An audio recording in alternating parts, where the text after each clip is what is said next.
नाज़रीन, इजराइल ने अमन मुआहदे की खिलाफ वर्जी कर दी है।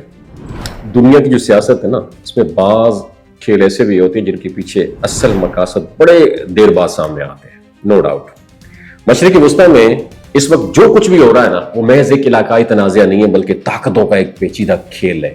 एक तरफ अमन के वादे, दूसरी तरफ साजिशों के ताने बाने। हर मुल्क बज़ाहिर अमन की बात करता दिखाई देता है, मगर पसे पर्दा हर फरीक अपने अपने मफादात की शतरंज खेल रहा है। अब सूरत हाल ये है, इजराइल ने एक बार फिर एक ऐसा कदम उठा लिया है जो पूरे खित्ते के अमन को खतरे में डाल सकता है।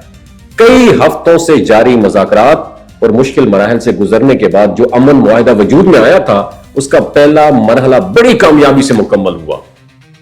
अब जरा सुनिएगा, ये जो पहला फेज था ना, इस मरहले के दौरान इजरायली फौज ने गजा के चंद इलाकों से पसपाई इख्तियार की, इंसानी इमदाद के रास्ते खुले और दुनिया को लगा कि शायद अब बरसों से जारी इस खूनरेजी का कोई पुरअमल इख्तिताम मुमकिन है। मगर जैसे ही दूसरा मरहला शुरू होने वाला था, इजराइल ने अपनी पार्लियामेंट से एक नया कानून मंजूर करके सारी उम्मीदों पर पानी फेर दिया। इस कानून के मुताबिक इजराइल अब मगरबी किनारे यानी वेस्ट बैंक में नई गैर कानूनी बस्तियां तामीर करेगा, और यह फैसला बराह रास्त उस अमन मुआहदे की वायोलेशन है जिस पर इजराइल ने खुद सिग्नेचर किए थे।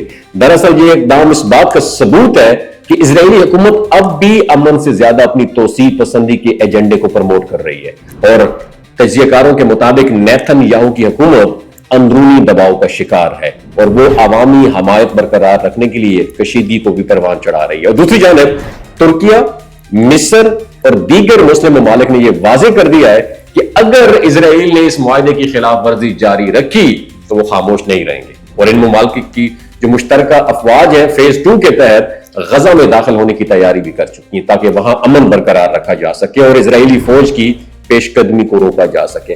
लेकिन अब सिचुएशन उस नहज पर पहुंच चुकी है कि किसी भी वक्त यह तनाज़ा एक बहुत बड़ी जंग में बदल सकता है। और दिलचस्प बात यह है, अमेरिका के अंदर भी इस वक्त तकसीम पाई जाती है।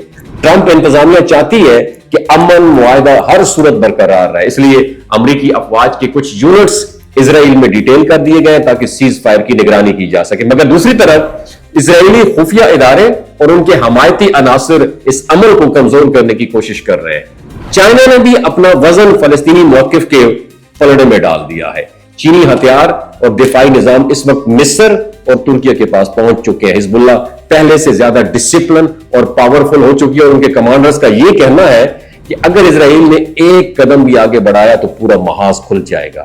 और इजराइल की जिद और ताकत का मुजाहरा शायद वक्ती तौर पर उसके सियासी मफादात पूरा कर दे, लेकिन खित्ते में जो आतिश फिशां अब उबलने को है, उसके शोले सबको अपनी लपेट में ले सकते हैं। आपकी क्या राय है नीचे कमेंट सेक्शन में जरूर बताइएगा। वमा अलैना इल्लल बलागुल मुबीन।